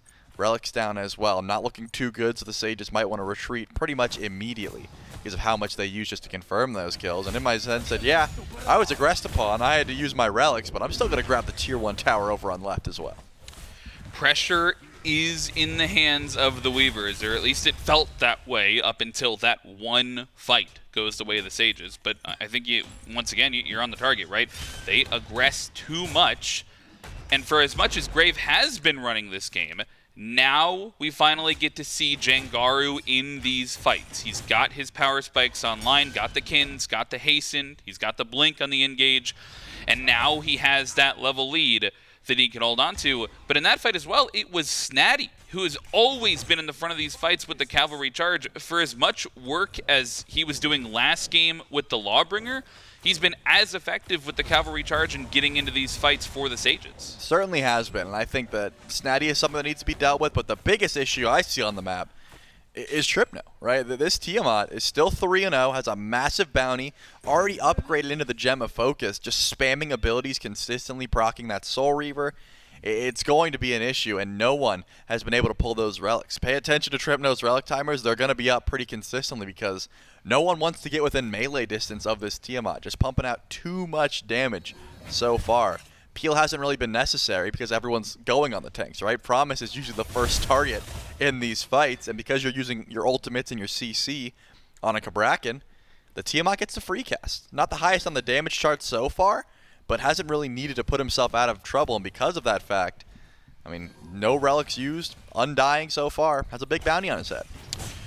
Certainly has the bounty, and that's definitely going to be the Sage's target when they're looking for these engages. Remakami finds himself pretty far up on this right-hand side and getting collapsed on even. Does have the Lawbringer available, will be collapsed on himself. No one goes covered down the to half option. HP, but Snaddy chasing on the horse down onto the tier. The blink is channeled and the beads get used as well, but I do not think that it will be enough, and Remakami will ultimately fall in trade for 2-3 ultimates and both of his relics. That is a pick, but at what cost? A tier 2 tower, that's the cost, over on left, and so much more. I understand Jangaru wanted the knock-up immunity there with the ultimate. Didn't seem like it was that worth. Oh, they could have hit around the corner. It seemed like Promise was going to step up, but they're going to try and grab a tier 2 tower of their own. I guess it didn't cost a tier 2. If you get one in tow, yeah, you're okay with getting that gang. As long as you're not fighting in the next couple minute or so, all those relics and ultimates will be back up. So Remakami, unfortunately, just steps up a bit too far there. At the very least, the Weavers were able to say, hey, we're going to grab this tier 2, but Pyromancer spawns in, and a Runic Bomb in the pockets of the Sages is not something you're upset about. Will not be stolen this time around, as Trypno is not in range to try and contest that objective. But we are getting around the point where I'm not sure these teams are going to be satisfied with Pyromancers and Gold Furies anymore. This Fire Giant is going to come into contention, and we're only one Stygian Beacon away from these Titans roaming down the lanes as well. So we're getting towards the later stages of this game. And the Weavers, for as much power as we've given the late game composition, this Kali, once she comes online, the Serrated Edge, a huge power spike for this Kali. For as much as we've talked about that late game powerhouse that is the Sages, I'm not convinced that the Weavers have gotten themselves enough of a lead to carry them through this late game. I would argue that their lead is essentially gone. It really is just on Trypno, net worth-wise, and of course the duo lane, because InMyZen has had a fantastic lead, as you would expect from this Heimdallr. But Graves a level behind. He's not going to be hitting level 20 anytime soon. Priv, 2 levels up. This Nox has been farming efficiently. I think you're right. Not to say that it's just impossible to win. CC is Kali's worst enemy, and the Tyrian Weavers have a ton of it. If Remakami, Grave, and Promise are all grouped up together, they should be able to deal with a lot of what the Kali wants to do. But Gold Fury started up. The Sages are a little late to the party, but Snaddy, first one in. Weavers started it up, half HP, and Promise will get the CC onto Snaddy, but Grave goes up into the air, and Promise blinks in. They're looking for the engage, and it's on to Nayhoo. Both relics burned, but the rest of the team comes to help him, and Remakami is the one that gets traded out. Grave falls as well, and Promise may be next on the chopping block. A double kill for Jangaru, and Trypno is being chased into his own jungle. Jangaru on the front foot, and they're still looking to chase the mid laner down, but they'll take a 3-for-0 and head towards the mid lane. Yeah, turns out Gold Fury, who cares? That's a useless objective. We're going for Fire Giant, the Sages, off the back of Kali turning into a blender at level 20.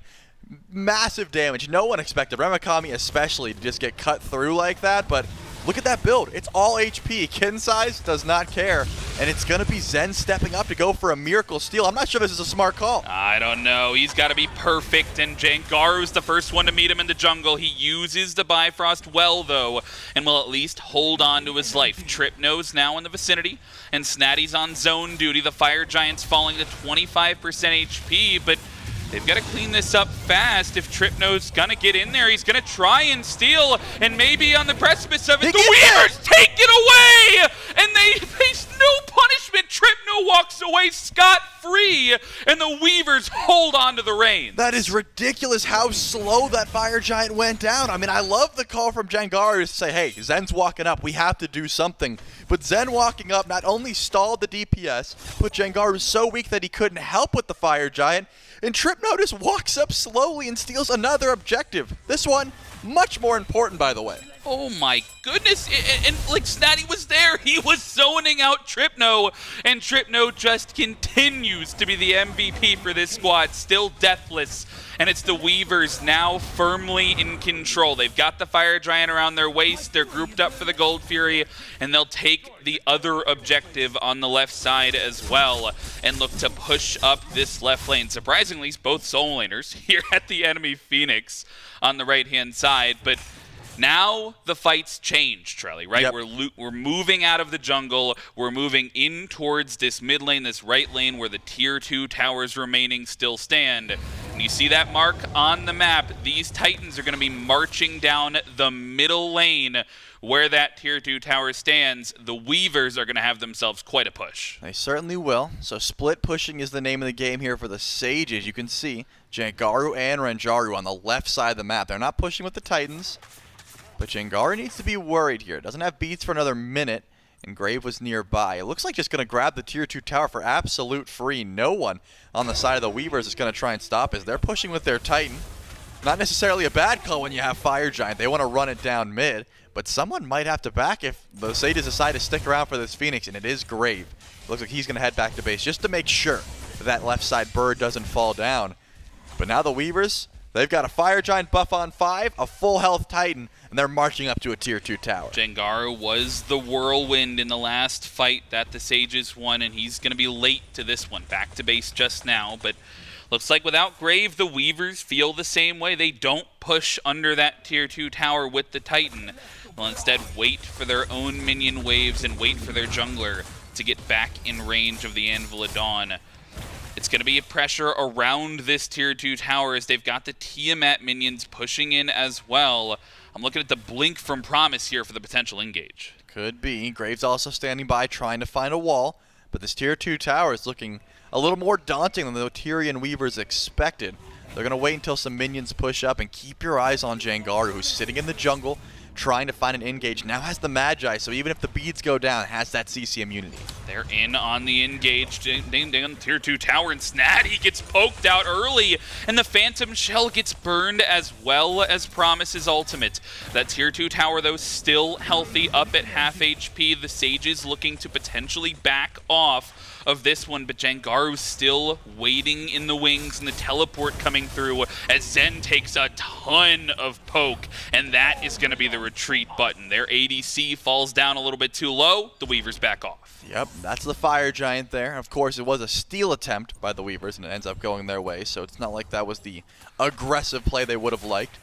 They got the Tier 2 tower half, and they pushed down with their Titan. All the while, the Sages were able to take away the Tier 2s on left and right. So, all in all, a decent play for both teams. You're probably having a sigh of relief, saying, okay, number one, we didn't break the base, and of course the Weavers say, hey, we were able to take away that first FG push.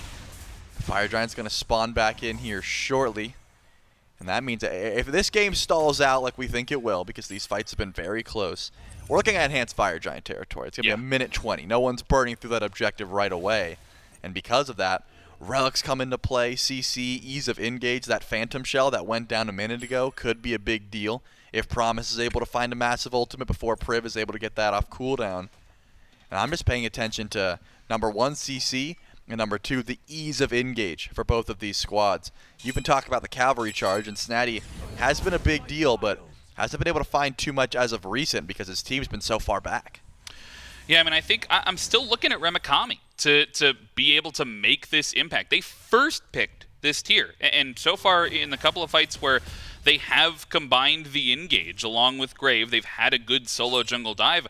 He's just gotten completely shredded down. He gets swallowed alive by the composition that the Sages have, but they may have found a soft engage there. Nayhoo gets hit by a double tap, and Remakami loses half of his health as well just before this Fire Giant spawns. Remakami will not get the back off, and Jangaru's coming around the back on the blink in and burns the beads, and he's onto the solo laner as his team fights to join him in the front line. Snaddy uses the ultimate as well, but all ado about nothing. Everybody has to back off. The destruction not available, though. Grave is not able to get the finishing blow, and Jangaru makes it out just barely. Wow, I cannot believe that Grave went in there, because if he had his hammer, that's a guaranteed kill, but he didn't. He just went for the ultimate, hoped that the beads were down, but that was the Magi's bubble that was popped previously, so Jangaru still had the beads to try and survive.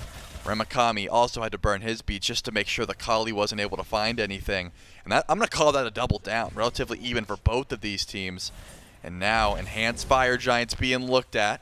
No team wants to make the pull immediately because, again, relic-wise, Zen loses his beads, Grave loses his beads, and Remakami, but you can see Jangaru loses everything, and of course, Nayhoo also lost the beads, so neither one of these teams are feeling great about being the first ones into the action. And those junglers running these fights are going to want their ultimates back up, but Snaddy doesn't have to wait for his to come back. He'll force him off the Pyromancer with the cavalry charge, and it's picked up by the Sages, but two get trapped in with the tectonic shift, and the Sages take the Pyromancer as Nayhoo falls for their crimes. As Jangaru finds the opening into the backline though, and it's mid laner for mid laner, but Grave hits a massive ultimate in the mid lane, and Renjaru gets taken down for two, and both junglers have a double. It's on who can find the next one, and it's Grave who gets the triple, and they're going to continue pushing down onto the members of the Sages, chasing down Privative on the left-hand side, has to burn the beads and hope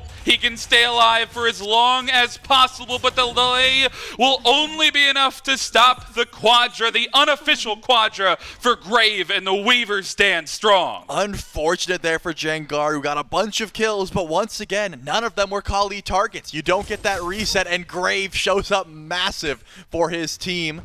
Unfortunate again for the Weavers, Grave doesn't have much Fire Giant damage, so it's not like you can just pull the EFG immediately. Snaddy's also on zone duty, just making sure no one steps up immediately. Nayhoo's going to be here in 2 and Renjaru in 10. So Enhanced Fire Giant, not going to be an easy pull here for the Weavers. The big deal, though, is that Priv's going to be gone for 25 seconds, so at the very least, it'll be a 4v5 if they decide to step up. But this Thor has definitely been a problem for the Athenian Sages. Watching out for the Anvil of Dawn, pulling those relics, and just being able to pick up those easy kills at the tail end of these fights.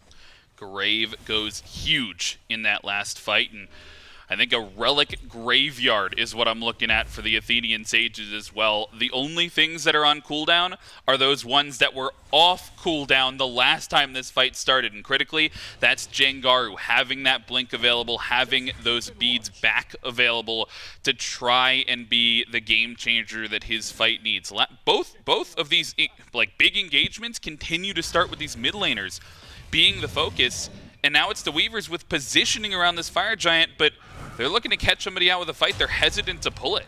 They don't have Phantom Shell yet, so the Sages do not want to step forward. Now, 2 seconds, it is available. Promise missed the opportunity, but is probably happy with just sitting back and waiting to see what will happen. Waiting for Remakami or a good wall from Grave to start the engage. Into the Anvil of Dawn and looking for a target. It's Snaddy who's up front, but Grave goes into the back on a Renjaru and geeks it out just barely with a hammer. Meanwhile, Jangaru finds his way into the back, and the destruction will grab the jungler and grabs the reset onto Trypno. Snaddy comes through for a third, and it's Promise now who's the focus as Snaddy and Renjaru combine. Wow. Nayhoo has run as well, and they'll grab a deicide. The Athenian Sages hold on in the fight and look to push down mid lane. I mean, Grave did everything he could with the engage, but being the first one in his Thor is so difficult. Even with Renjaru's relics down, even with the jump down, Priv was there with the peel, and where was Jangaru? Sitting in the jungle waiting. He said, go ahead, hammer, I want you to do it, because when you do, I'm blinking in, I'm finding 1, I'm going to Trypno, I'm finding 2, and that's going to be an easy deicide. No one alive to try and keep this Titan, and Snaddy brings the team in, cavalry charge through, and they're going to take game number 2. The Athenian Sages with a clean 2, well, I don't know about clean 2-0, but they take the set 2-0 dominant fashion in that last fight especially, and looking fantastic as that late game rounded out. For as much pressure as Grave had and the amazing pop-off that we saw, the unofficial quadra kill there to keep them in the game, that Fire Giant steal that comes through, it is almost on the thinnest margins that the Sages win that last fight, but unlike the fights that the Weavers won, they weren't able to push off of one fight win. The Sages take the game. And that's, you said clean, and I think clean, barring those objective plays, I tend to agree, right? It did seem like their fights, when they were actually getting aggressive and taking them on their own terms, seemed real good. Of course, you got to shout out Grave. I think he had a fantastic performance. Promise was setting up well for the team, but late game, you let Kali get to blender mode, and if she's able to blink in freely when there's no relics down, she can just carry a team fight. Well, the Sages take it into, they'll move on in this bracket and send the Tyrian Weavers home. That'll do it for us in the cast. We'll throw it back to Dave and Alpha Jackal on the desk. We've now officially said goodbye to our first team here at SMITE Masters as the Tyrian Weavers head home, the #1 North American seed from the SCC and the Athenian Sages. they move on in the lower bracket. Alpha Jackal, potential realized for the Athenian Sages, I think, in this set. Game 1, a barn burner. They ran away with that game. This one a bit more back and forth. Could have ended a bit quicker had the Fire Giant not been stolen. You're maybe looking at a 5-minute faster game potentially from the Sages. Really, though, we focused on the jungle during picks and bans. We talked about the Kali matchup. We talked about the Thor. Could they find their impactful late-game team fights? They both did, but it's ultimately the final one, the Kali, the big play down the stretch, good initiations from the rest of the team, Alpha Jackal, that wins the day. Yeah, and Kali had the potential to do it as Grave got his unofficial quadra kill as well. Unfortunately, just got CC chained a little bit too long to fire off that destruction ultimate to keep herself alive. And that's what caused her to fall down. Grave gets that quadra kill, and we continue on a little bit further. But the final fight, as you mentioned, just completely unchecked in the backline, gets a double or a triple kill at the very end, carries the team fight pretty much single-handedly at the end. And this is a late birthday gift for Jangaru, I think. I'm looking at the set yesterday, 1 and 2 on Cirquette, 1 and 3 on Daji against Hex Mambo. Complete flip of the script. You go 5-0 in game 1 on Robin. You go 7-2 on Kali in game number 2 here. So you have a 12, 2, and 12 day compared to a 1, 5, and 4 day yesterday. It's just an immediate improvement and a complete turnaround. This is later on in the game, and Jangaru just would not be denied the heals, destruction.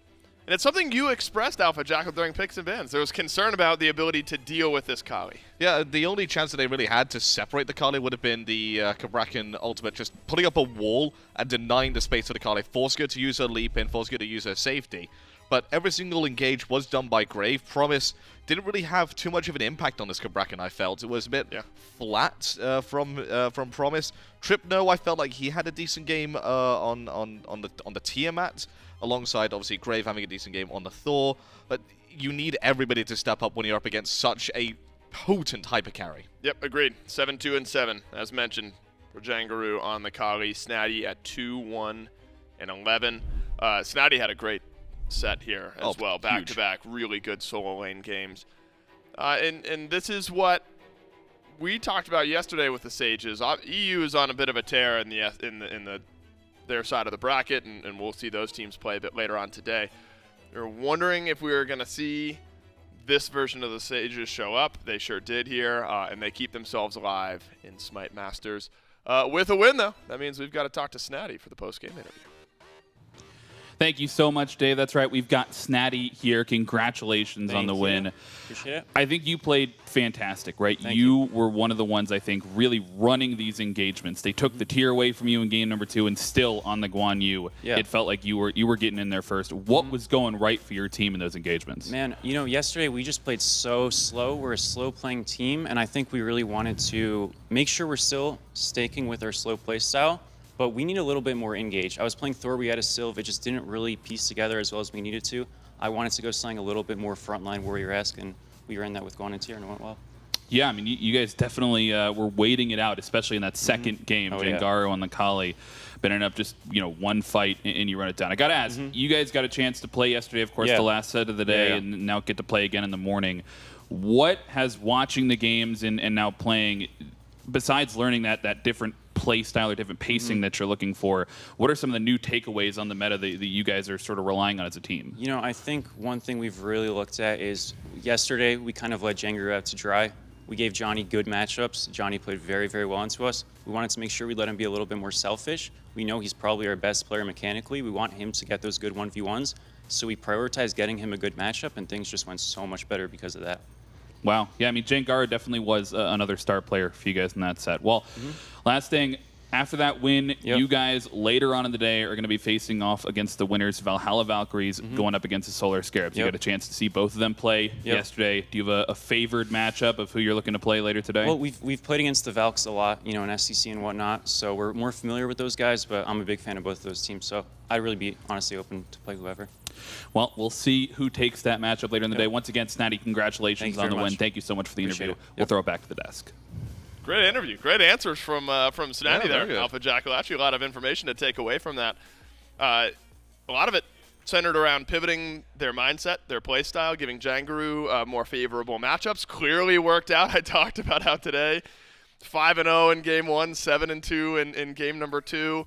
And I'm glad Snaddy gave himself a bit of a shout out there because it was Thor in back-to-back games yesterday, more standard from the meta solo laners today, in a world of difference. Athenian Sages might be cooking something on their side of the player booth here today. And they'll move on the lower portion of our bracket. On the upper portion of our bracket, we are still awaiting the Niflheim Wargs versus Hex Mambo. That'll be a great matchup later on today. However, truly awaiting their opponent are the Athenian Sages, who just sent the Tyrian Weavers home. Congrats to a great phase for the Tyrian Weavers, but unfortunately their Masters has come to an end against the Athenian Sages. And as mentioned in the interview, Alpha Jackal, the Sages will play the winner of the Scarabs versus the Valhalla Valkyrie. The loser of that matchup, unfortunately, also will be heading home. Scarabs v Valks. Goodness, that one's difficult. Scarabs, the first seed from EU. Valkyrie's the third seed here from North America, but a very talented team on paper. Do you favor one team or the other in our next elimination match? With the EU bias in, I've got to go for the Solar Scarabs, Sure. but honestly, with the fact that they brought along 2 subs to this tournament, you got to look at the Valhalla Valkyries as probably favorites for that matchup, redeeming NA in some way, shape, and form from their performance from yesterday, and taking 2-0, 2-1, depending on how the result goes. And I liked Snaddy's answers in the fact that he said really doesn't mind who he plays up in this next matchup. And I think that's important, right? You don't want to sit back, because you're gonna have to sit back. You're gonna have to watch a couple sets play out, and then you're gonna play your match later on today.